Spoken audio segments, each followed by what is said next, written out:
সেকেন্দার, জি sir. মোর না এই চাকরিটা আর করতে মনছে না, বুঝছো? কেন স্যার, চাকরি না করলে খাবেন কি? হরে সেকেন্দার, ওই সমস্যা তো একটাই, যে চাকরি না করলে খামু কি।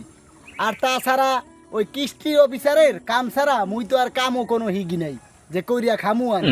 হ স্যার, তাই তো।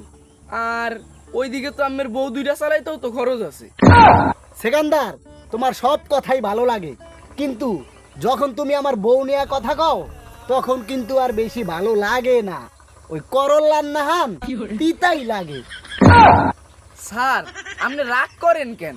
আমি তো খারাপ কিছু কই না। তার রাগ করমু না কি হরমু? এই সেকেন্দার, এই তুমি যে প্রত্যেক ফির মোর বউ লইয়া এক্সের কথা কও, তা হেডটা তুমি কি বুঝাইতে চাও? আয় কও দিহি মোরে। না স্যার, আমি তো আপনাকে কোনো কিছুই বুঝাইতে চাই না। তার বুঝাইতে চাও না, হেলে তুই মোর বউ লইয়া কথা কও কির সামনে? আয় তুই কি মোর বউ নিবি? সি সি সি, আমার অফিসার সি, আমি কি আপনার বউ নিতে পারি? তাই নিতে যখন পারবি না, হেলে মোর বউরে ইন্ডিকেট কইরা কথা কও কির সামনে? আয় সরি স্যার, সরি।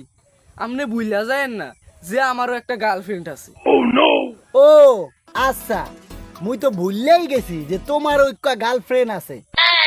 আচ্ছা ঠিক আছে, তাই ওই সব কথা এখন বাদ দাও, এখন কামের কথা কও। জি স্যার, বলেন। তাই হনো, ওই ম্যানেজার স্যার কইছে আজকে যেইভাবেই হোক ওই 5 জন ঋণদাতাকে জোগাড় করতে হইব। তো লোন স্যার। হয় লও, ওই হনো, আজকে যেই ফিলেই হোক মানের আত্ম দৈর্য হইলেও অন্তত 5 জন নতুন কিস্তি নিব এমন লোক জোগাড় করতে হইব। চলো যাই। চলেন।